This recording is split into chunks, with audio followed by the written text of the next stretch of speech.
Thanks for choosing this free Anfield Index podcast.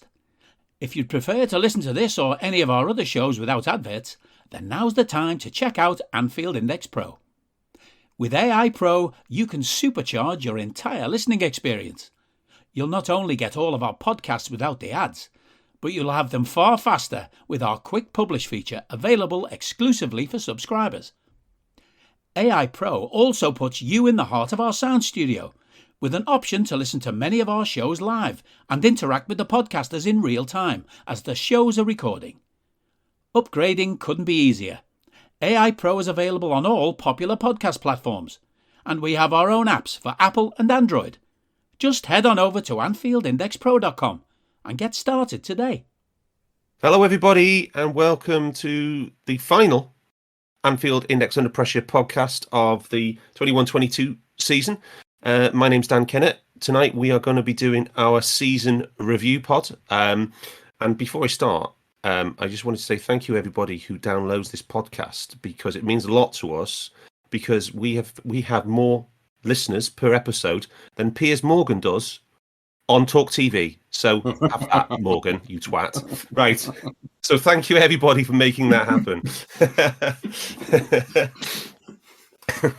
Right, but you heard him laugh there. It's my namesake, Mr. Daniel Rhodes. Evening, Rhodesy.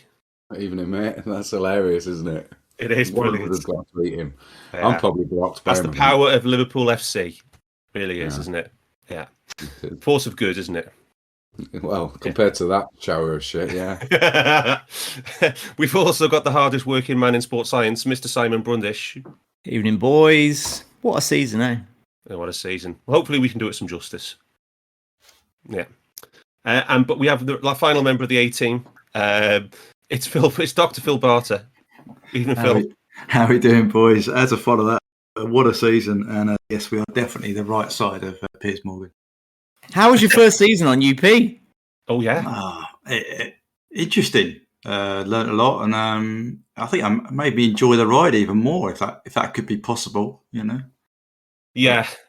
How did you find it when it was double header after double header after double header? That was hard. I have to say, it's massive, isn't it? It's massive when you got work and you got your boss asking for stuff, and you're like, "No, I've got to watch this game. I've got a pod. I've got to rewatch this game for the second time." And I got exactly. The people on the train normally go out with me. Must have been sat next to me going, "Bloody hell, he's watching another game." Well, it was just really mad. But you know, you get it done, didn't you? And you find the time because it's something you love and you enjoy it. So you know. Yeah, I think that's what the bottom line is, isn't it? Which signing field would you rather be compared to? Are you the Canate or the Diaz? God, blimey! In terms of output, because you know I'm always process over output. Canate probably. There you go. Yes.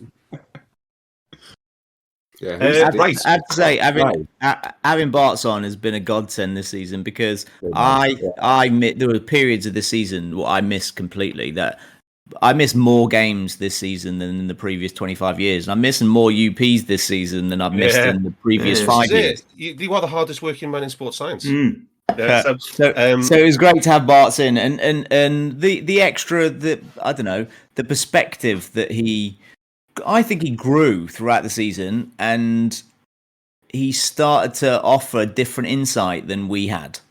Absolutely.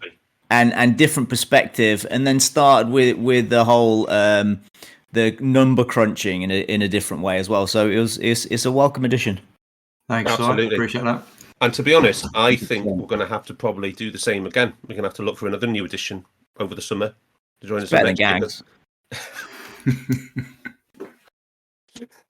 I think we are because we, like you said, Si, people are missing more and more pods due to other commitments as well. So, it is an open invitation out there. If you're on the UP Discord, get in the UP chat. If you're potentially interested in coming on board, then let us know. Will Spearman would be a quality signing. Who's that? Will Spearman. Will Spearman. He might not be able to speak because of confidentiality reasons. Yeah. Well, I signed a few NDAs, yeah, for sure. Yeah. I've actually spoken to a couple of people we'd really like to have on, that would really like to come on, that have both been banned by the club. What do you mean banned by the club? Like prevented by the club from speaking publicly about stuff. Oh, right. So NDAs after they've left. Yeah. No. Like that work there now. just coach of sports science that they're not allowed to talk about. I've tried to get them to come onto Fatigue Index and talk about generic stuff. Advantage, though, isn't it? It's real. Yeah, they're just not allowed to talk about anything just in case they give something away. Yeah, absolutely. Right. Anyway, we have to review the season just gone. So here are the top level numbers: 63 games, 46 wins, only 4 defeats, 32 clean sheets out of 63 games, just over half, 147 goals, average of 2.43 goals per game on average. So a pretty astonishing record, only 4 defeats in 63 matches. We finished with 92 points in the league. So Klopp has 3 highest points totals in the club's history. He's the only manager to get a team to more than 91 points. We win both domestic cups on penalties. We go all the way to the Champions League and we lose to Real Madrid. Sorry, I should have said we get 92 points, but we get beaten by a point by Man City. So how to praise such a crazy season, and historic season in many ways, to be fair. But we are going to start with what we said at the start of this season, because we were coming off an historically bad season. And on the preview pods, we went through a series of things that we said these were the... If this didn't change, we were going to be nowhere this season. I think we went for about 5 or 6 topics, and we're going to revisit all of those just to see how we fared on those subjects. So, Rosie, I'm going to bring you in here because you recently re-listened to the preview pod. Well, there was a few that was mentioned. I think you've got the injuries numbers, although I've got a few touching on that. You've got the VAR and the errors. I've got the big chances, and the other one is underperforming forwards. Si said that last season, Mane and Bobby, which not Si said, the data, the model said that they were 8 XG underneath their level, and we could only carry one underperformer at a time, even if Jota and Salah were scoring, say. Yeah. So that was a huge factor, I thought. Yeah. Another one which I thought was fascinating, he said... last season, our post-shot XG was poor. We were shooting at the keeper too much. If that improves, which I think it did, and I think it was quite streaky, but it definitely did. If the players were adding more to the average value of their shot this season, then that would be important. Phil was in there quite early on saying set pieces are absolutely vital. Shout that. and that having 2 centre backs and Fabinho would cause havoc with a because we went 4 months attacking system when we were playing the attacks, and obviously the improved quality would help the defence. That obviously happened. Sari also said these 4 players. He says you've got Alisson and Van Dijk. You always expect that high quality from set. Obviously, same with Salah. He said the 4 key players were Mane, Thiago, Naby, and Gomez. And that if Naby got over 2,500 minutes, we would score 95 points or more. And he was agonising. Very close to that. I mean, 2,000. What did Naby get? 2,200? 2,050 or something. All right, okay. All comps. Yeah, all comps. We were talking about teams last season were getting through our press by launching it and hitting on the break, launching it over the back, and we didn't have the pace to cover. So I said it wouldn't be an issue at all this season. We'd catch teams offside a lot. Pretty good, lad. We were quite bullish though, Rosie, weren't we? In that we thought if these things would happen, and we didn't think they were unreasonable, and we didn't think any of them were unreasonable asks to do it. We just said these are things that has to happen, and if we do that, and I think the very least we expected was 86 points. Yeah, and we were quite bullish about getting 90 plus, weren't we? Even then. Yes, well, Phil thought we'd edge the league because he thought the games between Man City and Liverpool would be really close. Well done on that one. But other teams would take points off Man City more than they would us. Si said the first game up until the second international break was absolutely vital, but he thought we'd break 92 points as well. You didn't give a number, but you said you thought we'd get back to elite performance, if not quite what we did when we came second and won the league, which was absolutely spot on. And I said Liverpool were a 92 or 93 point side, and Man City were 94 or 95. So it was pretty close. Even after coming off that season, we all said it was a 2-horse race, didn't we? And the key to this is everybody else. If you have a look at the predictions from various sources across the media, everybody else was saying we were going to come third or fourth, and it was basically a City Chelsea thing. And most pundits had it. Most media had us behind Man United. Yep, they did. Anyway, should we start going through? Apart from while we're rejoicing in how accurate I was, can we take a moment to acknowledge, right? Apart from literally us, there's a whole massive portion of the fan base that didn't think we were good enough. No. Yeah, true. Yeah, they spent the whole of August bitching about who we didn't buy, and that there's no chance we could improve, and we were screwed behind Chelsea. We were screwed behind United after them buying Sancho and then Varane. That was before Ronaldo came. Yeah. Like they were all shitting themselves. Yeah. Just the weirdest prediction, Si. How many games did Gomez play at right back this season? Because Phil was absolutely adamant he didn't want him to play. 4 or 5. You actually said Gomez is going to play 3 games. 5. You said he's going to play 3 games at right back this season. What a weird prediction! Of course. Yeah. I mean, the biggest one that got me was the writing off of Mane and Salah was finished. Yeah. No, Mane and Firmino has finished last August and stuff. So not Mo Salah. Right. Okay. Should we start going? We're going to start going through those a bit just to figure out what actually happened. I'm going to start with the 2 physical ones first. So, chance for the data science guy, the sports science guys to take the floor. So let's start with injuries, Si. Because last year was the most injury days lost to injury that any team has ever had. Is that right in a season? In the Premier League, yeah, ever. So how did we fare compared to last season this year, and generally in context? In context, we dropped from missing. I think we had. Let me get the exact number. Season. Oh my God, how many seasons have I got in these tabs? This is good. A good radio. So last season we had. Here we go. Finally, a grand total of 230 Premier League games missed, 326 total games missed by our players. This season, we had a grand total of 111 Premier League games missed, 186 total. So that's... And just in 60% of the season before, 50. Yeah, and in context of the Premier League, there were 17 teams finished with more games missed than we had. Wow.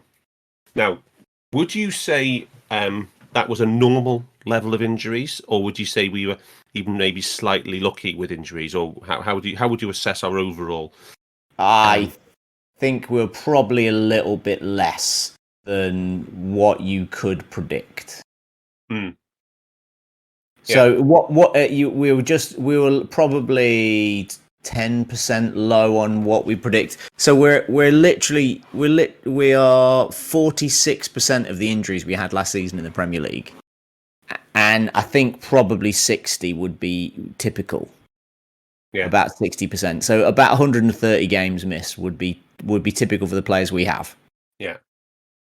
Yeah, we did kind of one point. There was it maybe about October?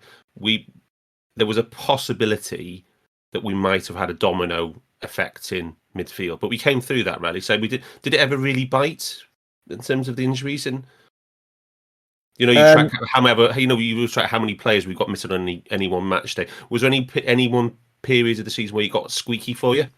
No, not at all. There was the COVID moment where people got a bit worried, but I was never particularly worried about that. It was kind of concerning the FA Cup, when the FA Cup opened, that we had legitimately the most players out of any time in the season, while we had 3 away at AFCON.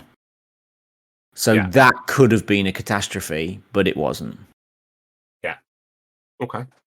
Brilliant. So just if we go quickly through numbers, right? Over the course of the whole season, we had 6 matches of the 63 in which we had 6 players missing or more, including and last season we had fewer than 6 players missing in 11 games. Christ, that's mad. That's absolutely mad. Okay, so going to bring on to a related topic now, the other side of the coin for injuries. We said on the pre-season pod that we have the squad. We all said we have the squad, we have the bodies, we have the minutes in the squad, but the prerequisite for that was the way to strategically rotate that squad and having this meritocratic usage of players. Now, Barts, you spent a lot of time on that preview part and the first period of the season talking about this topic. How did you feel we did in the season? I thought, I remember going back to Murray Pods and thinking, wow, I'm going on about this, but I thought it was important. And I actually think up until block 3, which we'll come on to, I don't think we necessarily got it right. You know, I thought, particularly if we'll come on to some of the bids we've got for block 2, and the selections in midfield I didn't think were very meritocratic, as you put it, or rotated very well. But the last 18 games, as Si quite regularly put out with the fatigue index dashboard and the rest of it, was an absolute masterclass of rotation. It's just, for me, the previous 18 games, I don't think it was. I think there was people being played in roles where we dropped points. Could have been coincidence or not, but we weren't doing. I didn't think we were picking the right players in the right roles, and we weren't rotating the right players at the right time. I didn't think. But he seemed to fix it on, was it Brentford at home? Is that right?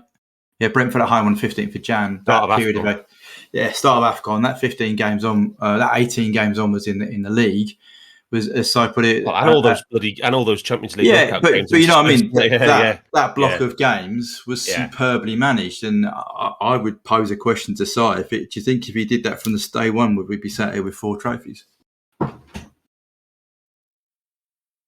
know, if he'd rotated like he did do for the back 18.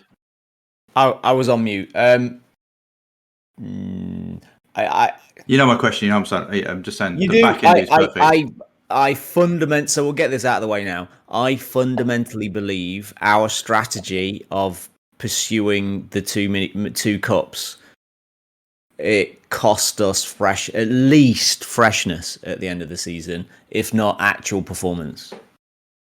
So I think we played some of our big players I think it will surprise everybody if we look at percentages of minutes played in cups, how much of our big players, which Liverpool player played the highest percentage of minutes in the cup? Oh, you put this in. Who was second? So Konate had the most at 69. Who was second? A defender? Virgil van Dijk. I was going to say Virg. Yeah. Who was third? Right back? No, the fullbacks.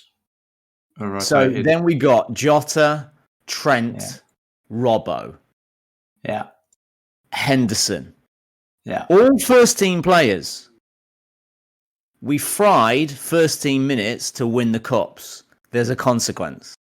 That's all I was saying. In the whole of the thing, we had people, listeners won't know that it got quite heated in our discussions about the cups, because everybody's aware that I don't care about them at all. I'm happy for everybody that went on the day, and it was a nice thing. Retrospectively, to look back, we got cups. If we hadn't, we wouldn't have had the parade.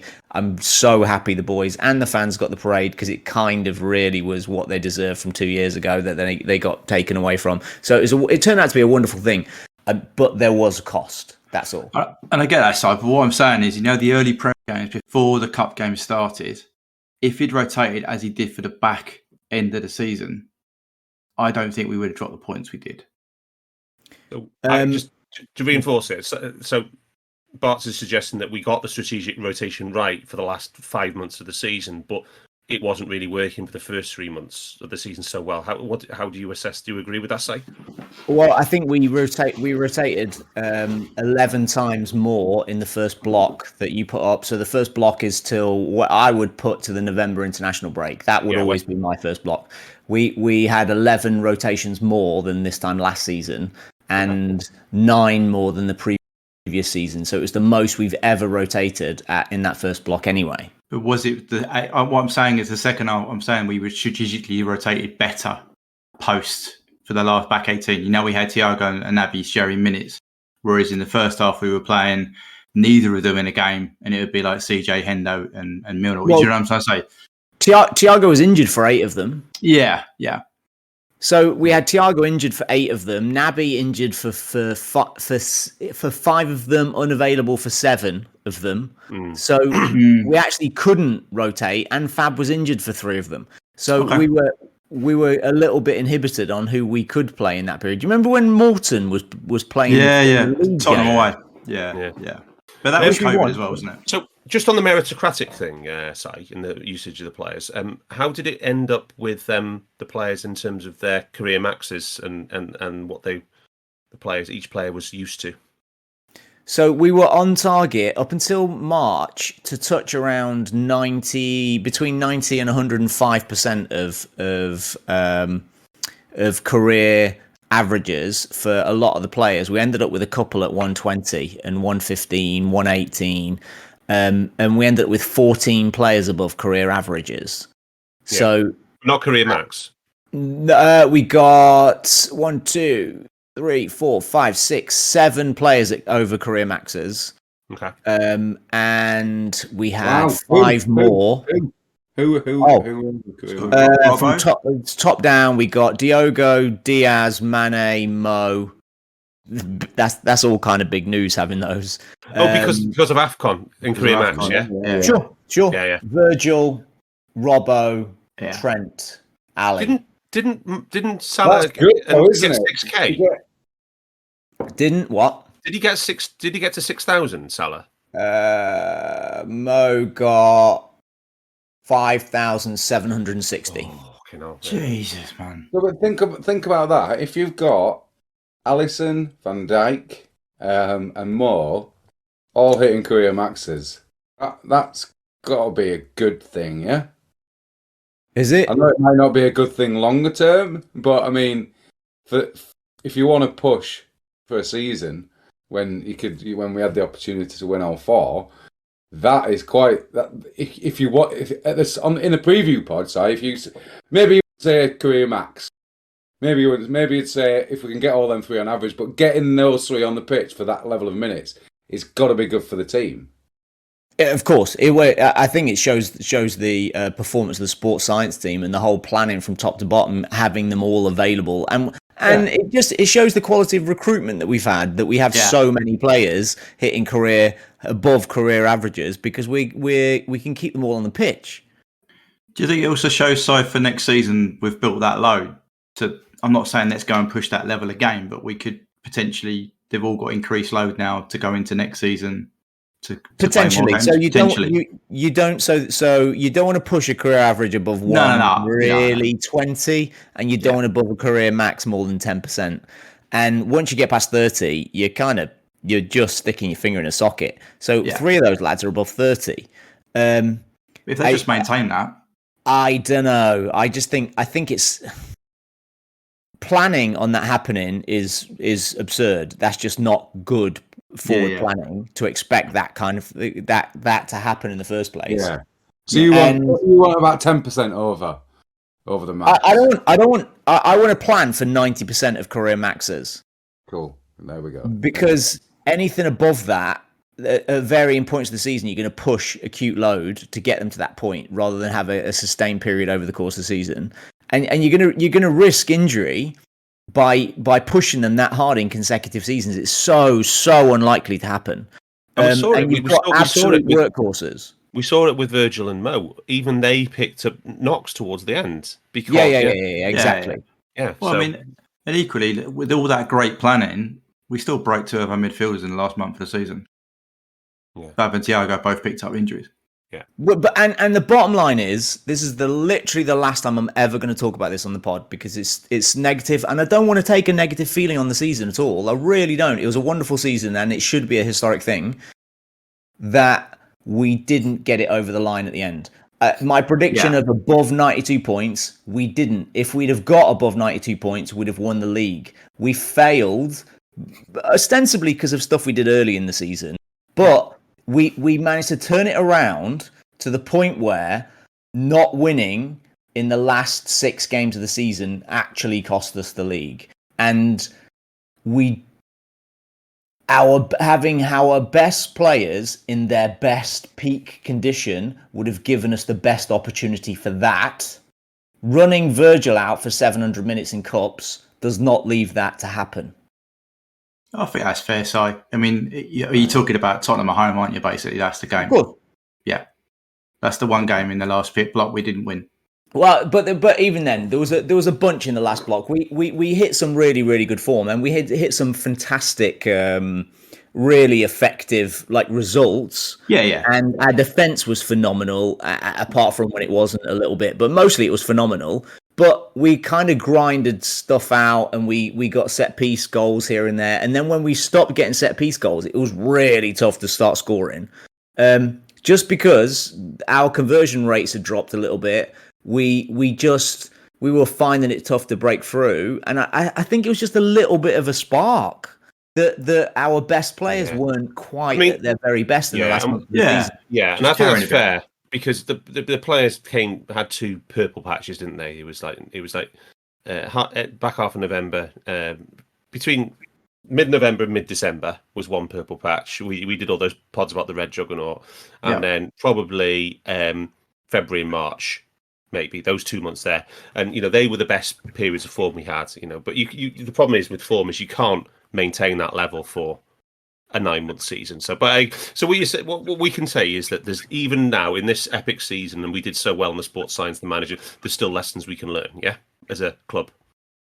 Yeah, I think probably, or decisions we made. Maybe it's not a lesson to learn, because maybe it's a decision we'd make again. It's just not it wouldn't be my decision. That's all I'm saying. You would say we should be using those 700 minutes for Virgil and others, etc., Trent, Moore and Robbo.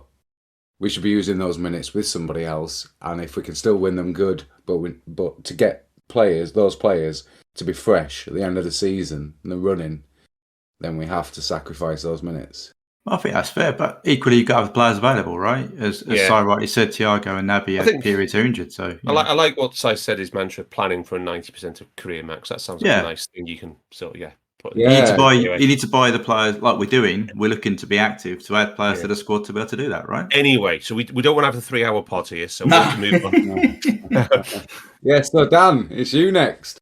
Something that you touched on in the preview pod. You said we need VAR and the refs to sort themselves out, because last season was an absolute shit show. One, you said you talked about VAR, the procedures of it needed to improve.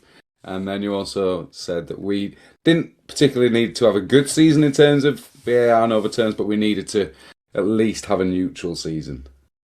Yeah, VAR neutral season. So we actually went the other way in the end. So we actually went from having the worst luck, if you like, with VAR, the most team negatively impacted by VAR in last year's Premier League.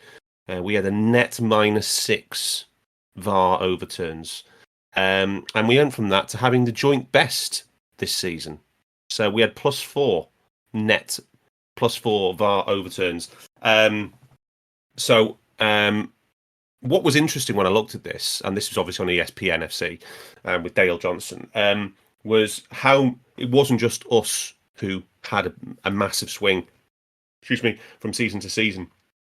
There were 7 teams in the Premier League who had a swing of between of 6 or more, either +6 or -6 to -10. There was Burnley were top last season on the positive VAR overturns. This season they were bottom. Their swing, we had a +10 swing from season to season. Burnley had a -10 swing from last season to this season, and they end up getting relegated. They end up getting relegated. Yeah. So last season Arsenal had -6 on VAR, same as us. This season they had +3, so they had a 9 VAR swing.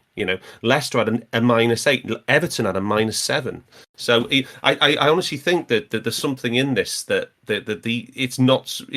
There's only one team out of 20 that were harshly done by in both seasons. That was Wolves. They had a -3 and a -2. So they're probably due it next year. So Wolves. But yeah, it's one of those things, isn't it? It's it just goes from one extreme to the other, and it's one of those things that you need in your favour if you're going to have a positive skew on the season. Because I don't think even City could survive a massive season of being negatively impacted by VAR. Because the problems with VAR, Rosie, is they nearly always impact the match result.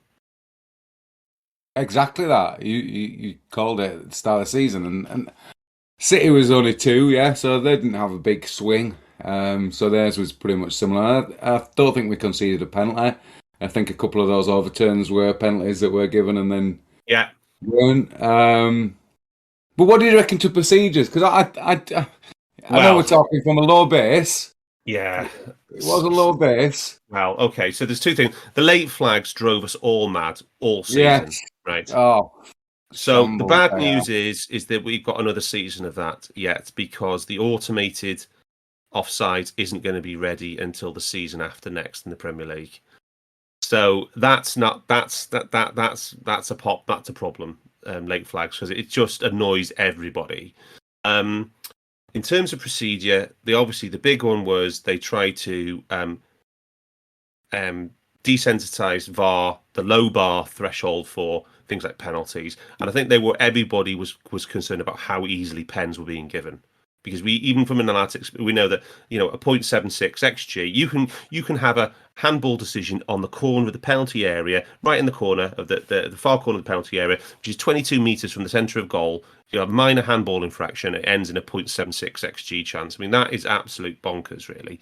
So I think they realised they had to do something about that, and the rules for handball were changed again, and then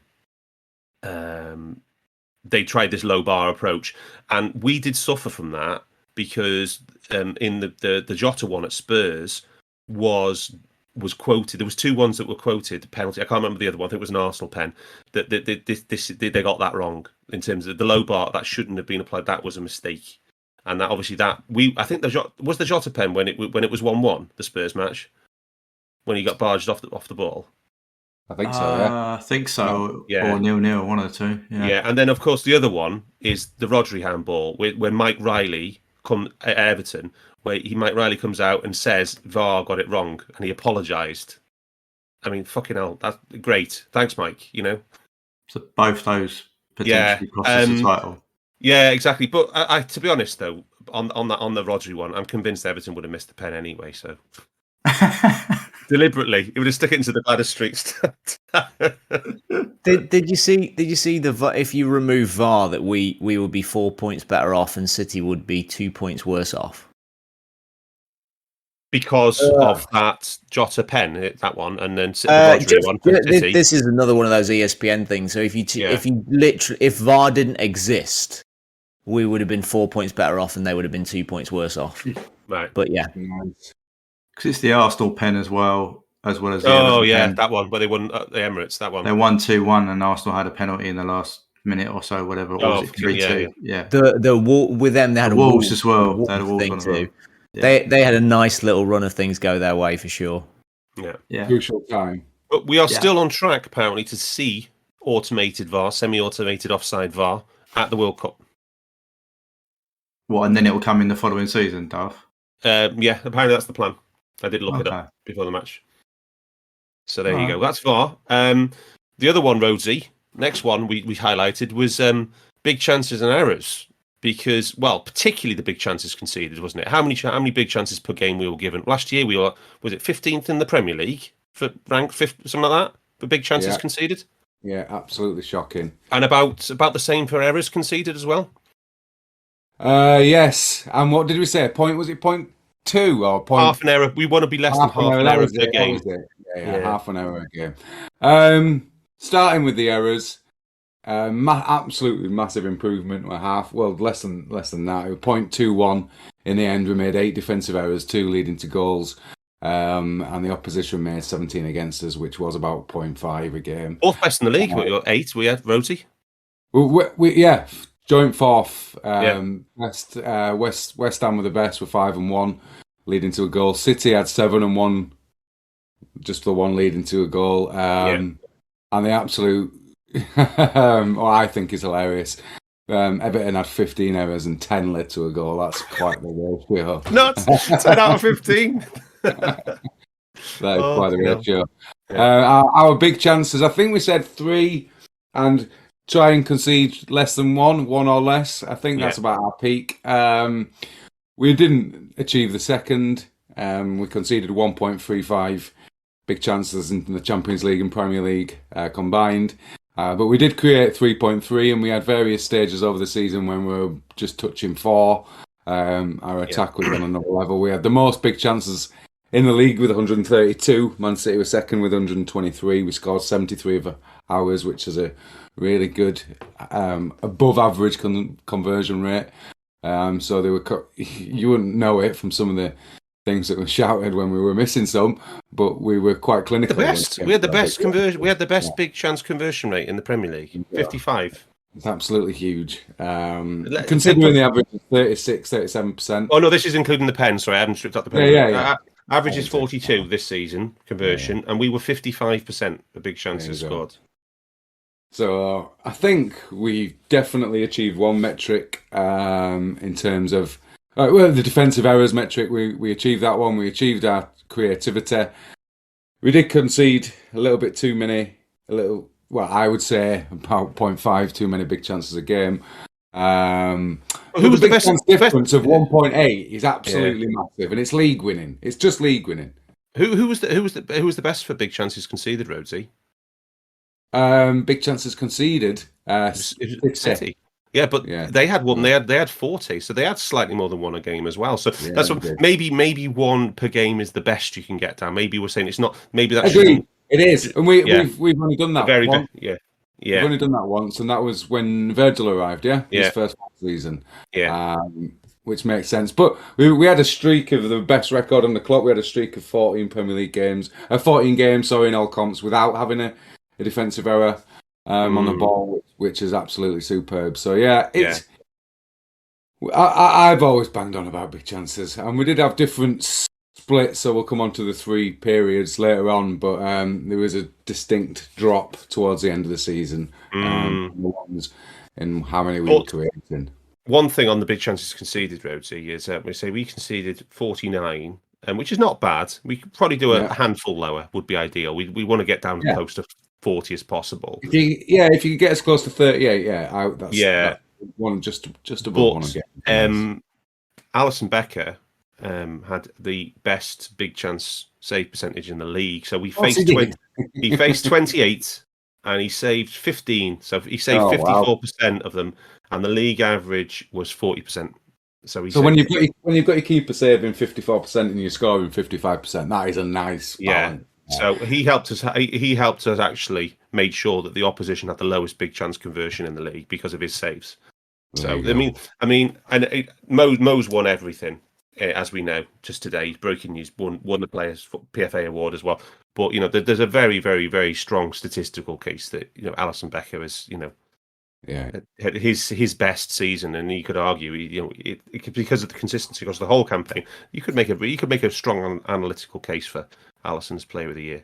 Tell you what, Daft, how many of those big chances were actual big chances? Yes. So how many were offside? How many were actually offside? And saved anyway. And saved. Do you know what I'm trying to say? So it's all right. We've got that target of 1 a game, but you might find once we actually sort all that stuff out with automated offsides that is possible, because the flag, it will actually be a correct call and the big side won't be called. Yeah. Yeah. We were up to 7 shots conceded that were Opta recorded shots that would have been ruled offside had they been a goal. 7. 7, yeah, for the season. Wow. I bet that was the highest in the league, wasn't it? So yeah, you take that. I don't collect anybody else. This is just manual me just making a note of it. But you assume those are big chances, right? I bet there's a number of them that are big chances. They were alley one-on-one saves, a lot of them. Yeah, and that's what I'm saying. So you take 7 off that number, you're already down to near that magical 38. Yeah, that's right. Yes. How many big chances did you say we conceded, Dan? 49. 49. Oh, yeah. That's all comps, though, right? No, league. League. Yeah, I just have it filtered from the block 3. Yeah. There we go. That makes way more sense. Yeah. So we largely achieved that one as well, Rosie. Pretty much, although. Yeah. Question for you, Dan. Our highest big chances this season was 8. Can you remember which game that was? Oh, Leeds. No, Leeds. No. No. It's a Champions League game. That Benfica at home. Yeah, Benfica away. We had 8 big chances. Oh, wait. Yeah. What was Leeds then? Oh, Leeds was 6, but Leeds away was the highest non-penalty XG4 of 4.4. It was also the Leeds at home was the highest number of goals. Leeds away was the highest number of shots with 30, and Leeds at home was the highest number of shots on target. The great news is they stayed up. We absolutely battered Leeds. Glad they stayed up. What was the most we conceded was 6. Can you remember that? Sure. Spurs. Yeah, Spurs away. Yeah. And that was our big chance. Right, now that was before we nailed the midfield down. Yeah, the last one was we said we couldn't afford to have two forwards carry. We couldn't afford to carry 2 forwards massively underperforming their XG. But I think it's fair to say that didn't come to pass either. I think it's fair to say that we had 7 forwards who, you look at the numbers that even our reserves racked up, and it was a pretty astonishing set of numbers for those 7 forwards, wasn't it? But sorry, I was on mute, mate. I just put an image in there actually of the shots versus goals per 90 of the forwards over the last 4 seasons, and yellows this season. And you can see that we've got a big group of 3 of them together, and Taki up top with Mo out on his own as usual. Mo's normally out on his own on each season, but if you compare it to last season, the blue, where they're all segmented, there's not really a group there. It's Jota and Mo. I think you're right. We can't afford to carry forwards and have a successful season. When we won the title, you've got the red dots are grouped together and Mo's out on his own again. When we won the Champions League, the grey dots are grouped together and Mo's out on his own again. So I think that backs it up. We can't afford to carry forwards. But I think the added thing that you quite rightly pointed out and you made a big piece about was that we had additional forwards like Taki, and actually, Origi didn't hit 1,000 minutes. That's why he's not on this graph. But his shots and all that are pretty good levels for the backups. For the minutes he played, it was pretty good. Yeah, it was amazing. So I think we proved that one. We couldn't afford to carry 2 forwards before we way under XG. Yeah. It's just unfortunate in the back end of the season. You could argue that we were carrying players because they were fatigued both neurologically and physically. And Mane was the one that was stepped up. What was Jota's goalless streak? Was it 12 games? Oh, fucking hell. Unreal. Yeah. Bobby's dropped off even more. So Bobby Betty played. Bobby scored 4 of 4 shots inside the box. So I have a little, because we've broken this down into 3 blocks of the season, which we haven't really talked about because I'm not sure it entirely matters for the story. But from that shot perspective, the drop off of our forwards, right? From shot quality, if we look at shot position, so from the goal line to the penalty spot, right between the posts. Yeah. Hot zone. So 8 yards. No, for 8 yards out between the posts, Mo had 7 shots all season, 7 chances all season, and he only had 2 after AFCON. Manny had 9, and he had 5 after AFCON. Jota had 12, but he only had 3 after AFCON. We stopped creating those chances right inside the box, apart from for Mane. Jota's still, of the 3 he got after AFCON, he scored 2 of them. So he only fluffed 1, and he just wasn't getting those high quality chances. Yeah, That made more the personnel change because he was not in the first choice front three for the last 2 months of the season, was he? No.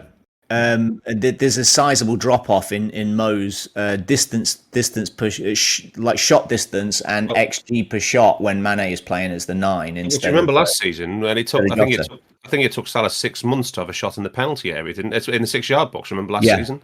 Yeah, like that again. Yeah. Is a bit crazy. But first part of the season, the first block of the season, we were converting at 18.9%, and then 12 for the rest of the season. To offset that, the set piece conversion in the first block was 22%, and then it was 35% for the rest of the season. So throughout the whole from the beginning of December to the end of the season, it was the highest in the league at 35%. Wow. Now, as I alluded to, we're going to do the season review in roughly 3 parts. First part is going to be to the West Ham game at Anfield, West Ham game away. So 11 league games. We were perfect in the Champions League group, the first 2 rounds of the League Cup, and it includes the 2-2 with City on 3rd of October. And I think the most noticeable thing about this first period, Bart, is that Chelsea had just been awarded the league title. They were top 26 points from 11 matches. But little did the majority of the population know that they were actually the hottest team of all time, and it was not sustainable in any way. Yeah, you did the stats, didn't you? Quick, Phil. Yeah, you did the thread, and Si, we also banged on about this at the pod at the time, didn't we? Yeah. We looked at how hot they were and how it was unsustainable. And I forgot it. Is it Sven, our friend of the pod, that did the match with Sebastian? Yeah, he ran a model and correctly predicted actually that they would fall off a cliff in a couple of weeks, and they did. But I mean, it was very funny to see us. And Mendy was saving it, as you quite rightly said, Hamza. He was saving at a ridiculous rate. Yeah. So it was interesting to see the media fawn over Chelsea and say that they got it right pre-season and that we were nowhere to be seen. 26 points from 11 games with a plus 23 goal difference. Yeah, I mean, and only conceding 4. Yeah, and it looks good on paper. You look at the league table, that looks impressive. But it's something, and how we weren't. But journalism, Dan. Well, if you look at this, if you look at the underlying performance, it you could scratch that surface. It's the most superficial of results, and it was kind of it's a bit built on sand. They were 5.3 goals over in attack over their XG, and in defence they were 6.9 over. They should have conceded 11. They only conceded 4. Yeah, and just nuts. On as we entered the second block, so straight after the November international break, Mendy had 24 post-shot XG saved at that point, and he finished the season with 29. Oh, wow. I think you memorably called Chelsea a mirage, didn't you? Did. Yeah, they're a myth. A myth. Was it a myth? Sorry, yeah. Myth, yeah. Anyway. But if you remember at the beginning of the season when we were talking about predictions, the ridiculous predictions of like 18 and 19 points season on season, we said was impossible. It just doesn't happen. And they finished 8 points better than last season, which is that's what you expect. That's good progress. Yeah. It is, yeah. It's just in the context of 2 juggernauts going at it at 90 points, it doesn't look that good. But if you build a title challenge, then that's a good progress.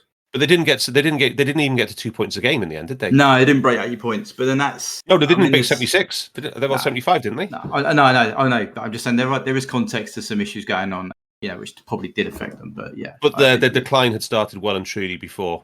It did. Putin invaded. Yeah, absolutely. Yeah. So you can't blame that.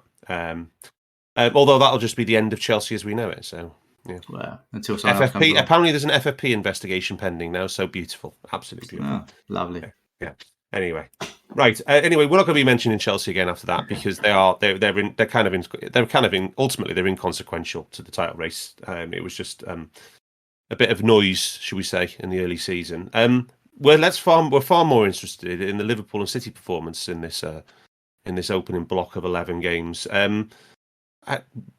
Si, do you want to go first on this? How did you see us and City in that early period? It was kind of neck and neck. I thought we were a little bit better. We had all-time levels of goal creation of XG, and we were our defense was really good, just not quite elite. Their defense was absurdly good. Almost alongside Chelsea's as all-time great. So we had three true great defenses in the league. Ours being the worst of the three. Mainly, it was just that we didn't quite get the offside thing right. So we got cut through a few times because the pressing was not good enough in midfield at the right times. Yeah. So we didn't get the right chemistry in midfield, and we got picked off, which cost us a couple of really big games. Was significant over the course of the season. And City where they were fine in their groove, but they weren't quite performing at the XG levels that they had in the past and over the previous 5 seasons. And they were quite sluggish by their standards, weren't they, at the start? Yeah. And they were trying the team that they were replacing their all-time greatest forward and maybe the second or third best forward in the league's history.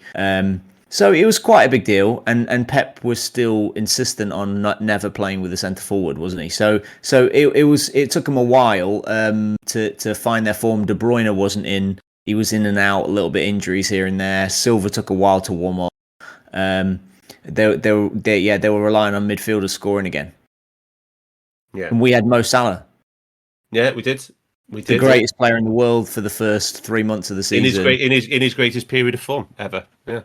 Pretty much scoring some of those ungodlike goals, ungodly goals, including the goal of the season in the game that we threw away, which would have given us the league. Yeah. Yeah, I mean, I think the people talk about want to pick apart the Brentford game and the Brighton game and other things on the Discord channel, but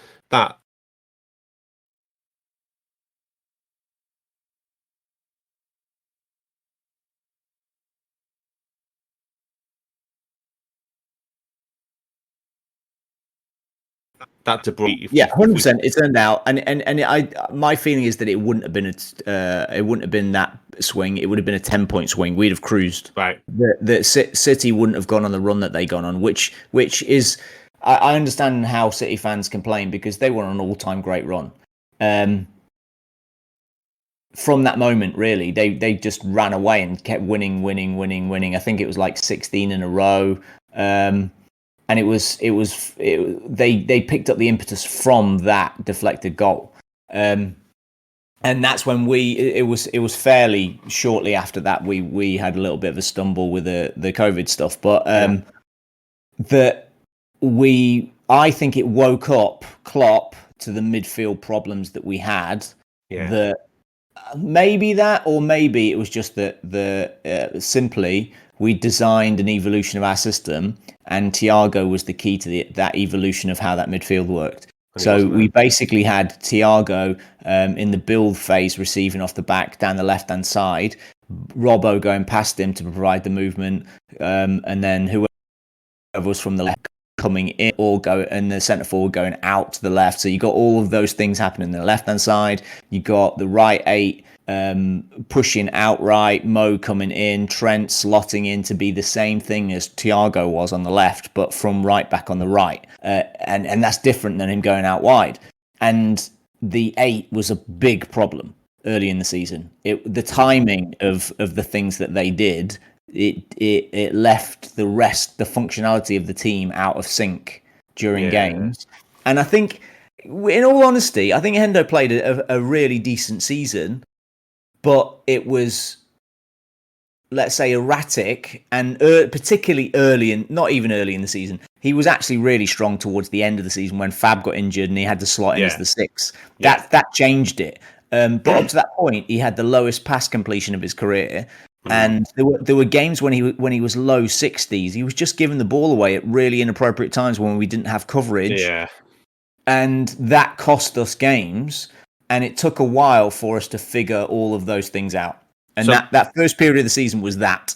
So just bring Barton on this, is it? But there's just two things that we spent a lot of time talking about in that first block of games. One was Van Dijk's recovery post ACL, and the other one was Jordan Henderson's form.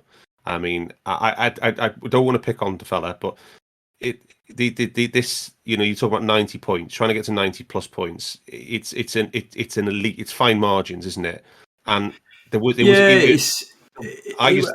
a really weak link there in the lack of, I don't know, the lack of discipline in a lot of those games. Yeah, I think you're right. I think Si's probably put it spot on the money. I mean, you know, I like to put you two plots in here. Those you remember, I did a model on our non-penalty XG and compared it with our difference between non-shot and shot XG, and you get a plot. I think the bottom one there is ours, and it shows you, for me, the performance. Yeah, so you want to be in the top right, you don't want to be in the bottom right. I've actually since done the same thing for City, and they have a different set of criteria for their non-pot. But if you look at the two plots there, we both, as Si said, we both kind of, City and Liverpool, are just kind of sorting themselves out for different reasons. You look at the coloured dots there. City actually lose 2 games in that opening block, and drew 2. We drew 4 and lost 1. Yeah, but whereas City started to move their performance more to top right. Yeah, in the green dots. So this is great radio, by the way. Apologies. To good performance and good shot decision making in the final third. That's what City started to do in that block. We were largely scattergun. We had too much in the poor decision making in final third, good process, or vice versa. So I think that indicates for me, from a model perspective, that first block we weren't quite getting our positions right, our roles right, to get our process going. And by the time we'd done that, City were in their groove, and as we'll come on to block 2, started to speed away from it. Yeah. Just add, I think it kind of adds to this. We had 2.93 goals a game in that period, and we were conceding 1.07, both the highest of the season. And I think it's a trend that continued in that. There were a lot of high influential actions that were happening. So we had the most big chances that we had in this period, so 3.87, but we conceded the most as well, 1.67. Yeah. So that's 5.3 big chances a game between both sides. 19.3 shots, again the highest. 9 shots against, again the highest. So there was so many shots, big chances, XG happening, the highest combined XG. And that's the key. And as the season progressed through the 3 different phases we're looking at, every single metric went down. So the attack came down, and then the defence came down as well. So it went from 5.3 big chances to 4 big chances in the final section. It went from 2.93 goals to 2.1, 1.07 goals against to 0.87. Everything moved in the direction of having fewer actions. So it's that kind of tells a story as well, and kind of passes the eye test, doesn't it? Yeah. I was going to ask you, Rosie. I mean, in this opening block, we lost the XG to 3, what you would say were mid-table teams in this period. Brentford, Brighton and West Ham. And the only other time we did that all season was to Crystal Palace away, and that was marginal. Well, we conceded 3 goals twice this season in the Champions League and the Premier League. And again, it's those 2 games. Brentford and West Ham, I can kind of excuse to some degree, because Alisson had basically the worst game of his professional career, didn't he, against West Ham? Shit happens, and we got beaten up on set pieces against Brentford as well. Shit happens, and so did everyone else this season, especially their throw-ins. But I think that if we're going to say there's a really bad performance, and potentially the kind of ones that does cost you in a high, it was the Brighton game, the home game against Brighton, the 2-2. It was, and I think in fairness, you have to say that quite a bit of that went down to Brentford's quality. I mean, Brighton's quality. They were impressive. That's a home game against Brighton, and you would expect the shots in that game 14-9. You know, it wasn't we had 3 shots on target to their 6. Yeah.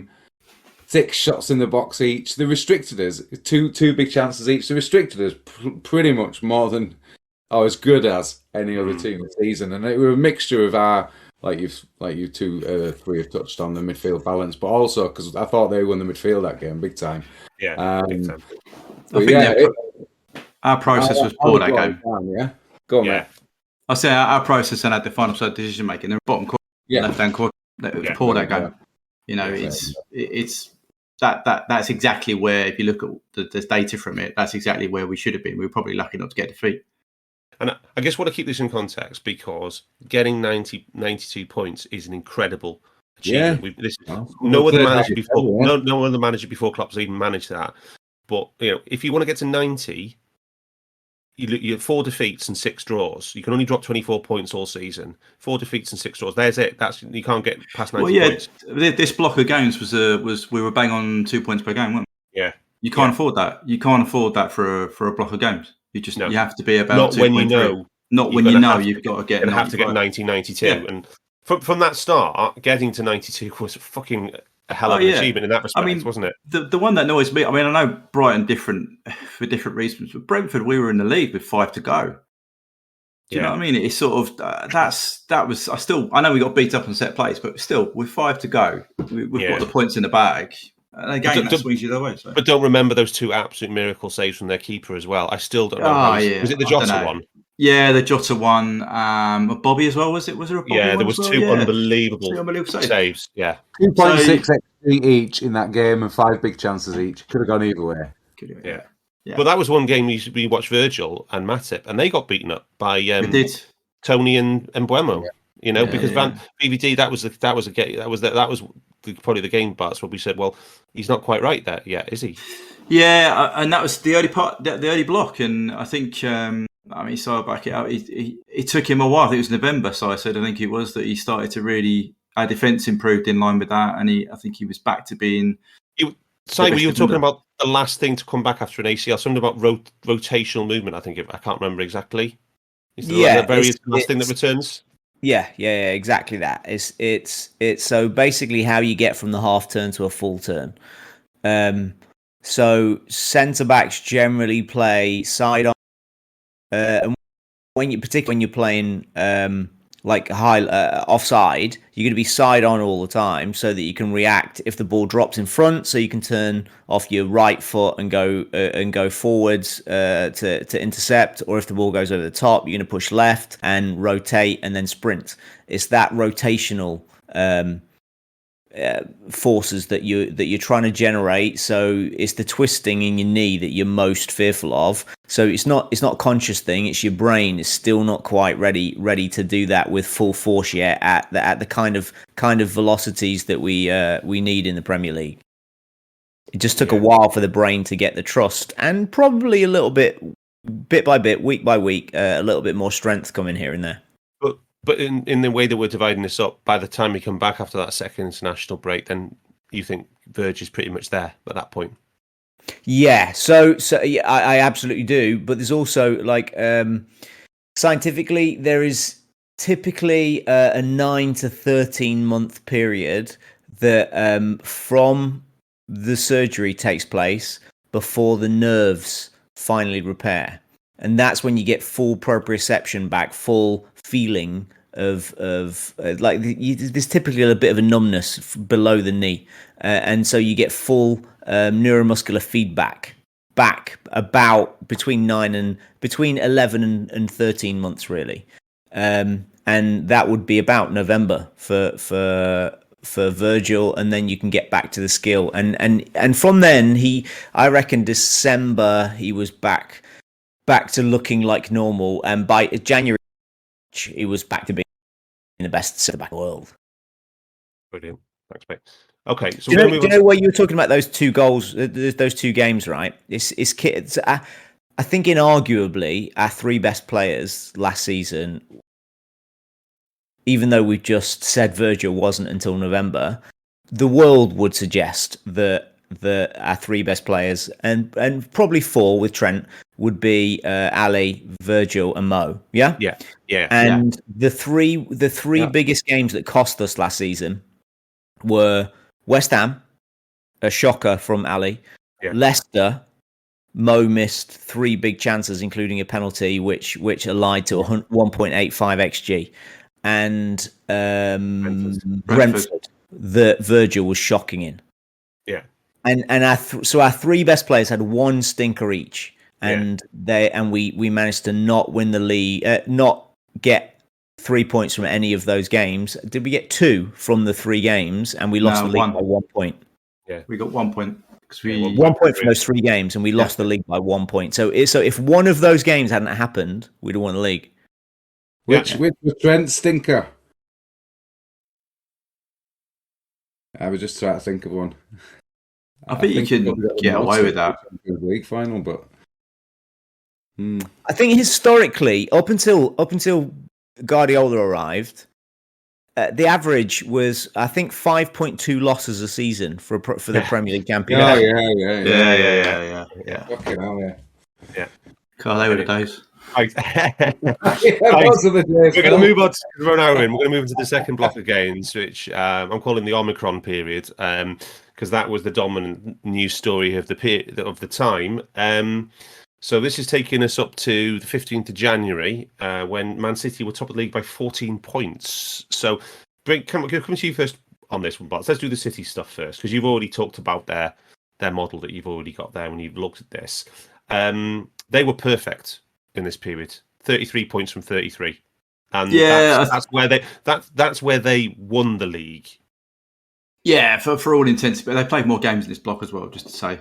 But they were perfect. Yeah. They were perfect. All green dots on their plot. They had a few where, I mean, the Villa game, it was one of Stevie's first games. Yeah, that's right down their bottom left-hand quadrant. That's a game. I mean, even when we watched it, they were lucky probably not to get 3 points in that game. I say luck. You know what I mean by saying that in terms of the metrics. So, yeah, they in that game, Phil. They were really poor. They were really poor, but they got the win, right? And that's conversely, if you look at our plot in those games, that's the Leicester game, which is one of the worst performances of the season in terms of the plot, matched only by, I think it's Tottenham at home.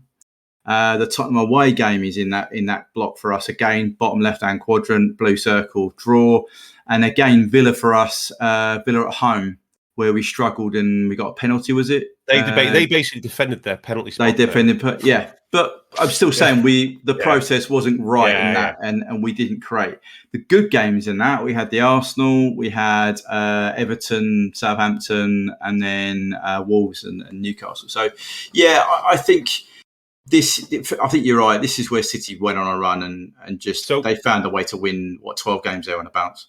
Yeah. So just on the City before we come back and focus on us. So City actually reached what I would call the mythical baseline, 2 expected goal difference per match over an extended period. They actually reached that over this 12 game block, which is astonishing form. But they were hot in attack. They were +4 goals over their XG, and I'm calling out 3 matches that were pivotal for them. Bart has already mentioned the game at Villa, but also Wolves. The game at Brentford. They won 1-0, and the one at home to Chelsea, where it was 0-0, and they won courtesy of a De Bruyne 2% screamer. Yeah, and don't forget we're going back to our earlier. Yeah, these are the things, they were 4 goals over their XG in this period, and you can translate that into points and being perfect, and it just piles the pressure on the rest of the league. But equally, as we did point out at this time, their defence was absolutely bang on the money at that point in time. They weren't running hot or cold; it was just spot on. Well, they didn't really vary at all in terms of XG conceded. Maybe in the actual goals they conceded, they did vary a little, especially towards the end. But their underlying numbers, basically, their XG was still good, very consistent across the season. And that's what in tight games, that's what you need, right? You fall back on that. You fall back on that. We only got to that level. We only got to that level once AFCON started. We only got to that defense. City had that defensive level all season. We got to that same defensive level, but only for the last half of the campaign. And when Virgil was back to being Virgil. Yeah, correct. All right, Rhodesy. Just for the listeners, Dan, just for the listeners who aren't in the Discord, we will put all these images out on a thread, like a season review thread on the UP account. So when you're listening, you can, because Phil's graphics here are quality. They do tell such a story, and it enhances what you're saying a lot more, I think, if they can see it as well. But should we talk about Liverpool in this period, Rhodesy? Yes. Well, this quite surprised me when I had a look at Obviously, it was our best performing section in terms of defence. We only conceded 0.58 goals in that. So with that's as good as you can ever hope for. And it was kind of an overperformance because we were conceding 0.86 non-penalty XG. So that's probably not going to last. And yeah, this is a weird section because it's our highest non-penalty XG difference as well of 1.43. So I think what I take from this is I think because of the smallish sample and the fact that I think we dominated Leicester and created a lot, and they hardly created anything, and they beat us 1-0. I think the Spurs game. We did create a decent amount, not as much as them, but again, and drop points there. So I think it's a individual matches impacting it because we weren't at his best. But 3.83 big chances, 3.67 big chances of the game. But we in this period, this shorter period here in the league, we were 3 goals under our expected goals in attack. Yes. So we did have a slight, we should have scored more than we did, and obviously a lot of that is the Leicester game. Of course it is, and obviously there's a 3. I think these 3 games, of all the things we've discussed, I think we lost the league in this section of 3 games where we dropped. So we're going to have to bring in COVID now, Omicron. The one thing, maybe, I'm going to put it to you, Si, that we can plan to control lots and lots of things, and the one thing that we couldn't really plan to control was COVID. We had a negative impact, relatively speaking. City didn't seem to have any negative impact from COVID. Hoping you can maybe shed some light on why that happened. Start if you can. But yeah, it's one of those things. It's just one of those. It's like a massive monkey wrench in your planning, isn't it? Yeah. Did we have a bad COVID outbreak? We had 4 players get COVID at varying points. Do you think? There was a lot of noise at the time in the fans that we should look to get, because everybody was getting games postponed from like pretty much 10th of December time, maybe even earlier than that. Do you think we should have looked to get the Spurs game postponed on COVID grounds? Looking back, do you think we regret as a club not doing that? Probably. We had 3 players out for Spurs, didn't we?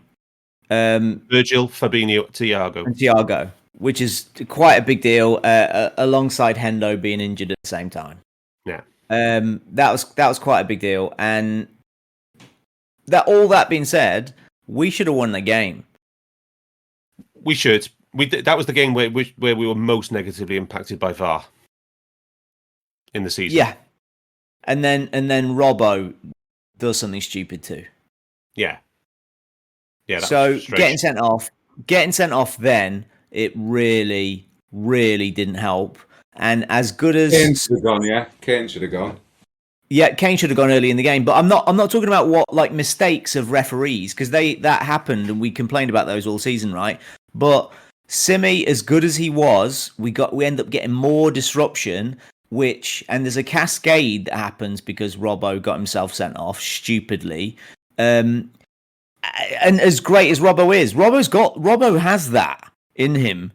Just because he's not been sent off once, he's probably deserved it a few times, and he has that thing in him that we like as fans. That Milner probably should get sent off 4 times a season for as well, but they get away with because they're British. Yeah. And it was one of those things. It was definitely a red card, and it had consequences. And we lost the Leicester game afterwards because Simi came in and then ended up having to play 4 games in a row when he wasn't in any kind of planned fitness chronic load to do that. So it ended up costing an extra rotation, and Klopp had to. It has consequences in the rotation of squad management. So at the time of COVID and our biggest injury incident of the season, leading into the week before AFCON starts, Robbo gets himself sent off and banned for 3 games. So that was a significant moment in the season as well. Do you have any views on why City were so immune from COVID compared to the rest of the league? Oh, it was impossible. Well, my daughter was talking about it today. Her teacher was off again for the third time. Her maths teacher was off again for the third time this year with COVID because he tests himself twice a day. So So you're saying that they didn't test? Is that the way they got through it? Exactly that. If you're not testing, you can't test positive. And the thing is, who is right and who is wrong? At this point, it really wasn't. Nobody should have been testing at that point, but some teams were out of probably the being morally a good person, because that was generally the narrative. So but for the whole of that season, so City gamed it basically better than we did on that one. City, exactly that. We were still testing. There were some teams still testing 3 times a week, and City weren't testing at all. But I'm going to come to you and Rosie. Same question as I asked Si. Klopp is a no regrets kind of guy, but do you think we regret not pushing for have the Spurs game cancelled? Or postponed? Maybe, but then you can play that game for a lot, can't you? We ended up pushing the Leeds game. No, Leeds got the Leeds one cancelled. Yeah, I'm just saying the Leeds game got moved. The Arsenal game got moved. I don't know. The only reason I'm asking is because it was a very real debate in the week. It was the Spurs game, and loads of fans saying we should be pushing. Yeah, we're going to go without VVD and Thiago and Fabinho. Yeah, I get what you're saying. I suppose the flip side to that is bearing in mind what Si's just said. Maybe he regrets testing as much as he did. Because then you could have played who you wanted to play. But looking back on it, when we were looking at game by game where it's come down to a point or two where we didn't win the league, maybe he does, but then maybe he also regrets putting Mo straight in after he's got off the plane from AFCON and misses the penalty at Leicester. I don't know. Do you know what I'm trying to say? That there's lots of maybes. I don't think he's a guy that lives with any regrets at all. No, I agree with that. But from us looking into it, maybe that was the game we pushed on. But then, as Si will tell you, the schedule was absolutely chock-a-block. So I don't know where it might have killed us later on. We might have lost at Southampton late in the season because we had 2 games in that week rather than just the one. So, I think it's horses for courses. At the time, I think I was one of the ones where we've got to postpone this. We've got to move this game. Yeah. But that's me. I'm risk-averse, right? Rosie? Yeah, I don't think for a second Klopp regrets it. I think he was very consistent at the time. Do you regret it? No, I think the people that decided it said they were going to try and play as many games as they possibly could. They were also going to test. They were doing pretty stringent COVID protocols at the time. He's always said that that's what he's going to do. He wanted to protect his ideal was that he wanted to protect everyone equally, and I think if we had enough players fit, he wanted to play them, even if they were inferior significantly. And I guess the culmination of the COVID fast for us was the Chelsea game, where Klopp himself isn't in the dugout for one of the biggest games of the season. And we also had players missing. We had 4 players missing. Trent wasn't there for the Chelsea game. Was that right? No Trent, no Alisson. Yeah. BVD had just come back from COVID. Yeah. I think Fab had just come back. Thiago wasn't there.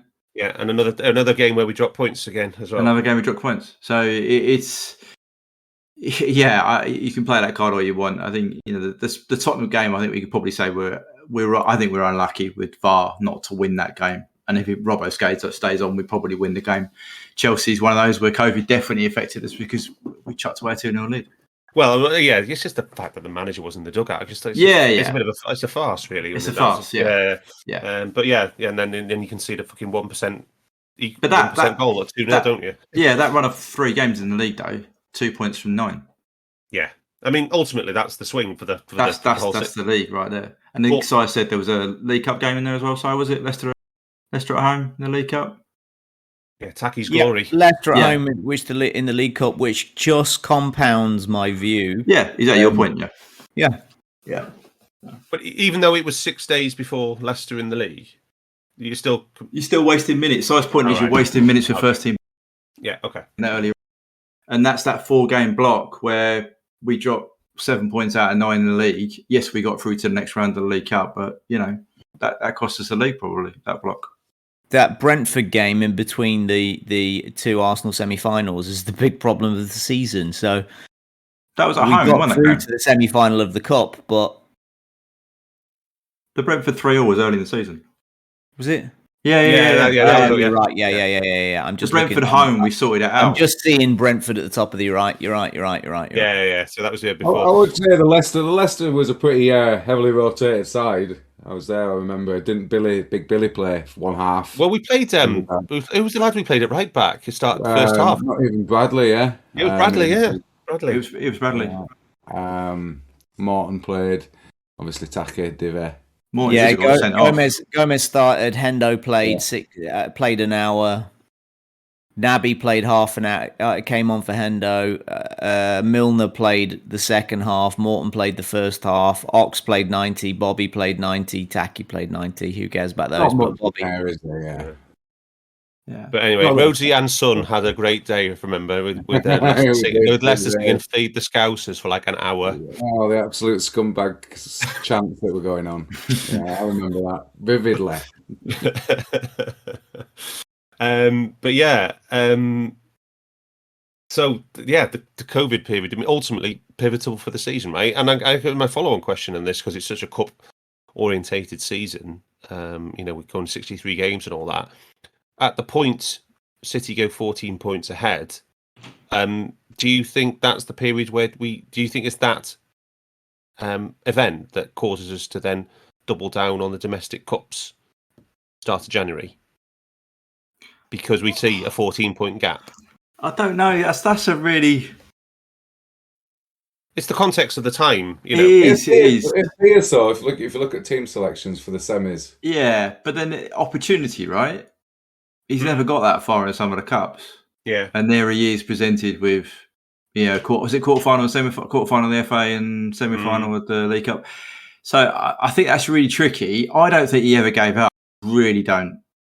I think he believed this side could win 18 games on the bounce. And to be fair, we didn't come that far off doing it. I think he believed City would drop points. And remember, we had 2 games in hand, right? I know it was a 14-point lead, and we always want to have points on the board. But Klopp would have viewed it as an opportunity to get that down to 8, winning the 2 games in hand. Yeah. And then you chip away. And as we said at the time, we'll come to, I believe the players went to the Etihad thinking if they win there, they win the league. Yeah, there's been some anecdotes about that as well. Yeah, I just wanted to say, on a personal perspective, my actual favourite game of the season was in this COVID block. And it was the second leg of the League Cup semi-final against Arsenal, because of the constant crying of our Arsenal fans. I mean, oh my God, I thought Man United were a terrible fan base. Arsenal just take it to a new level of awfulness. They're such children. I was there for that game, wasn't I? Man babies. Yeah, and they drew the first leg 0-0 in a complete non-event, and then there's the whole Public Health England shuts down the training ground for 3 days at Anfield, shuts down at Kirby, and Arsenal fans were scared of playing them. Klopp's record against Arsenal is 12 wins from 16 games in all comps, and we're scared of playing them. Arsenal were on a 5-game winning streak at the time, and they thought they were absolutely going to do us. Do you remember the end of the first leg where Ben White taunts Taki Minamino for blazing a shot over the bar, and Ben White just sort of goes in his face, and I just thought Arsenal, and there was all this thing about in the second leg, Arsenal played so well for 15 minutes and they had a total of 1 shot which was off target, I think. And we just destroyed them, and Jota had probably his best game for the club, didn't he? Yeah, I would say that, and then also the league game at the Etihad where Thiago puts the ball through for him and he finishes. That was another not bad performance from Jota. Yeah, coming off the bench. But I think you're right. That was a pretty good game. That was my favourite stat of the season is that Diogo Jota has scored more goals at the Etihad than Gabriel Martinelli. That's a good stat, that is. You saw the meme about Ben White being flat on his face. Went out, after that. Wait, is that the league game at Anfield where Jota tells him and sends him? Yeah. That was beautiful. That was good. Anyway, Arsenal, pathetic, unbelievable. Right. Should we talk about the good stuff now for us? In terms of the elite performance, I guess, is that run from mid-January to the end of the season. Rosie, do you want to give us the numbers of that? It was. Well, the numbers in terms of points were absolutely ridiculous, and knockout wins in the Champions League and FA Cup final wins. But underlying, and this is just Champions League. 50 points from 50 points from the last 54 in the league. Yeah. But like I touched on before, it was our worst performing period in terms of the underlying numbers. 2.13 goals, 1.93 non-penalty XG. Again, we always say that 2's what you're looking for. You're looking for 1 XG difference, non-penalty anyway, and we were still at 1.2, so it is elite enough to go on that run of results. I think there was a bit of a drop off in terms of big chances for the last 6 or 7 games. We were at one point, I think we were at 3.9 in this period, but we just dropped off a cliff a bit, and it was only a 0.73 big chance difference. So maybe it's because we were winning so many early and teams do get to come on you a bit. Maybe there were 5 or 6 offside big chances and that. But yeah, it was I thought it was a definite tactical switch to become a little bit more. Do you remember we talked about this on the pod before Brentford? I can't remember when it was. There was a game and we weren't convinced by it, but that Jurgen had gone out and done the round of press interviews, and he said we need to get mean, we need to be rock solid, and that was the phrase Jurgen said, rock solid Reds. Do you remember that? And I think he'd said to and it was clear there was a change of approach, but I think the defence bears it out, doesn't it, Rosie? For that period after. Yeah, just counting it up, we have 14 games in that period where we conceded less than 1 non-penalty XG, which is in the league for the last 18 games. It was average of 0.7, just astonishing. Yeah, it is. It was absolute elite. We were slightly hot defensively. To be fair, we were. We should have. We only conceded 8. We should have conceded 13. So we were a bit hot, but that's Alison Becker. It is. That's nearly all Alison Becker. That's what you're talking. And some, I think, particularly a couple of those, maybe 3. Those big chance save 1-on-1s were when the result was still in the balance, when it was a draw. We were only 1 goal ahead. It was absolutely crucial moments. Yeah. He does pick them. Yeah. He's elite, right? He's elite. I mean, we had an 89 win rate in that block. I mean, that is, like you said, I think we did say it in a pod around that time. I think he's just, we went into league winning mode. Yeah. Do you know what I mean? We went, right, we'll score first, shut up shop, control the game. And that's kind of what we did. I mean, I'll finish off by putting my plots in. There you go. And you can... While you're posting that in, I'll ask you a question, Bart. I mean, pretty much the entire football world was waiting for us to fall off because of AFCON. Yeah, and we didn't. But I think if you look at our block 3 plot, the only thing I would say is the latter games, I think there is something in there about our performances potentially becoming a bit fatigued neurologically. You look at Southampton as a green dot in the bottom left-hand quadrant. The Tottenham game we drew, Wolves, Palace. There's some struggles there. Everton, I know they put a different block up, but so yeah, I thought it was interesting. City by that period where they got a defeat at Tottenham. Obviously, that's their worst performance of the season, by the way. Tottenham at home, 2 draws, 2 blues, and then 2 in the quadrant. The game against us could have gone either way, as we know. But so yeah, I thought we switched into mode, and I think I don't know whether we. For me, it's just that middle block we just discussed. Yes, we probably lost the league in that, but even here we had the Chelsea away games here in this block. The Tottenham at home game is probably one where we didn't play very well. The draw is probably a fair result, but it's, if you look at that with the City performance, this is where City, I think, returned down. Like they went off, if you know what I mean. They were cruising. They were just above 2 points a game. They were 1, 2, 3, 4. In the second half of the season, Rosie, I don't know if you spotted this, Rosie, but in the second half of the season, Spurs had the most big chances in the league. Yeah, I didn't spot that. Yeah, we got Spurs on I think someone made a point, actually. If we delayed the Kobe game against Tottenham, we might have got a worse result because Tottenham were really in form back into the season because Conte had got them sorted. He worked out what he was going to do. he's playing counter-attacking football, low risk, and we came up against that, and they beat City in that period of time as well. So, I think it's just one of those. But in terms of if City weren't around, that's a hell of a block to finish a season with. Yeah. That's a hell of a run of games. 89% win rate, 2.68, whatever it was, points per game. 2.78. 2.78, sorry. 2.78. Yeah. It's over crazy. 18 games. Over 18 games. It's just, that's phenomenal performance. But I think you're right. And I think that's when we got the roles right, we got the rotation right in midfield, and we were controlling games at ease. And it's only the latter end where we couldn't do that, where I think Rhodesy said we started giving up a few chances here. You're basically talking about May, really, aren't you? Yeah. Because 3 games on a bounce, we conceded the first goal, which we hadn't done for months beforehand. The Wolves, Southampton, and Villa, wasn't it? We all conceded the first goal. I think it's fair to say as well that it was this period, starting with the Brentford game, where the set pieces went supernova as well, isn't it? Yeah, because that was typically our first goal, wasn't it? We'd sit in the chat when we go, first goal, set piece, and then we control the game, pick them off, and get a second.